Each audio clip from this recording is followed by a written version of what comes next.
Hi everybody, I hope you are doing well. Today we will talk about how to fix or how to solve the problem of a glitch on Netflix. We click on settings. Here we click on apps, default apps, app settings.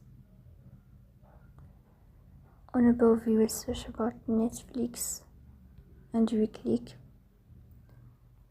Here we click on first stop and we click OK.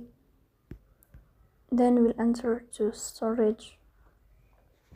After that we click on clear cache. In the end you will turn off your phone and you will wait a moment to restart your phone again to fix that problem. So please don't forget to support us by like and subscribe. See you next time and thank you for your watching and your attention.